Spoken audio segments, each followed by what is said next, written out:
بسم اللہ الرحمن الرحیم۔ صرف 5 منٹ کے مدرسہ قرآن حدیث کی روشنی میں 10 رمضان المبارک، اسلامی تاریخ، حضرت عیسیٰ علیہ السلام کے معجزات۔ اللہ تعالیٰ نے حضرت عیسیٰ علیہ السلام کو نبوت کی تصدیق کے لیے بہت سے معجزے عطا فرمائے تھے۔ مثلا بغیر باپ کے پیدا ہونا، پیدائش کے بعد ماں کی گود میں ان کی صفائی بیان کرنا، مردوں کو زندہ کرنا، اندھے اور کوڑھی کو اچھا کر دینا، مٹی سے پرندہ بنا کر پھونک مار کر اڑا دینا، لوگوں کے گھر میں رکھی ہوئی چیزوں کا بتا دینا، ان کی دعا سے آسمان سے دسترخوان کا اترنا، زندہ آسمان پر اٹھا لیا جانا، قیامت کے قریب دنیا میں دوبارہ تشریف لانا۔ یہ وہ معجزات ہیں جن کی شہادت قرآن پاک دے رہا ہے۔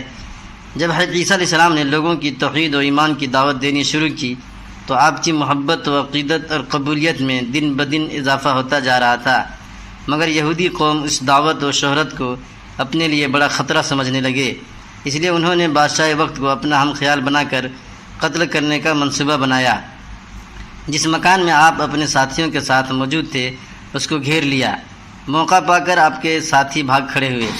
اللہ تعالیٰ نے اپنی قدرت سے حضرت عیسیٰ علیہ السلام کو آسمان پر زندہ اٹھا لیا اور ایک یہودی کو آپ کا ہم شکل بنا دیا، جس کو ان لوگوں نے پکڑ کر سولی پر چڑھا دیا اور یوں سمجھا کہ ہم نے عیسیٰ علیہ السلام ہی کو سولی پر چڑھا دیا۔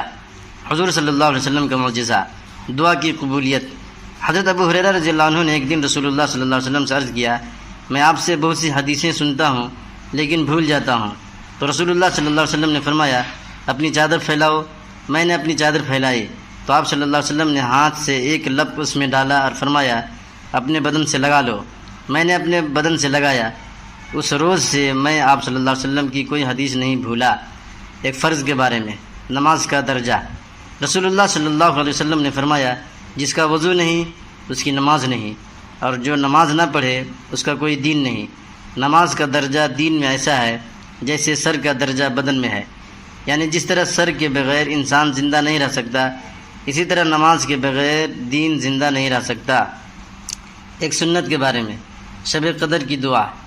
حضرت عائشہ صدیقہ رضی اللہ تعالیٰ عنہ نے عرض کیا، یا رسول اللہ صلی اللہ علیہ وسلم، اگر مجھے معلوم ہو جائے کہ شب قدر کون سی ہے تو اس رات میں کیا دعا کروں؟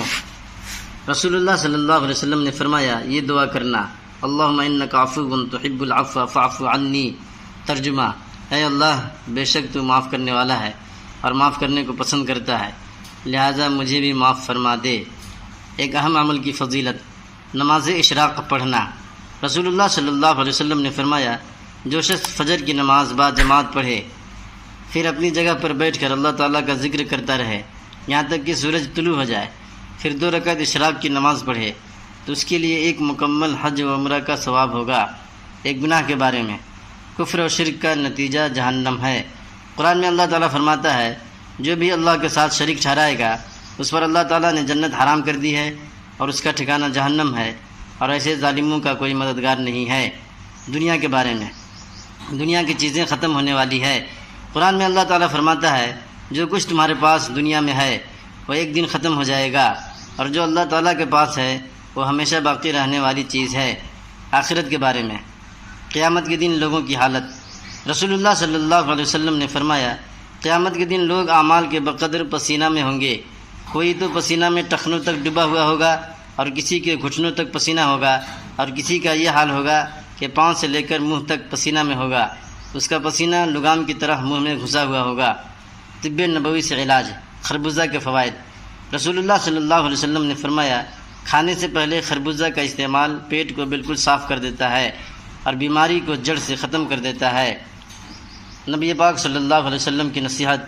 رسول اللہ صلی اللہ علیہ وسلم نے فرمایا، اے عائشہ نرمی اختیار کرو، کیونکہ اللہ تعالیٰ خود مہربان ہے اور نرمی اور مہربانی کرنا اس کو بہت پسند ہے، اور نرمی پر وہ اتنا دیتا ہے جتنا کہ سختی اور اس کے علاوہ پر نہیں دیتا۔ مسلم شریف حدیث نمبر 3601 اور 6603، 2 جگہ ہے مسلم شریف میں یہ حدیث۔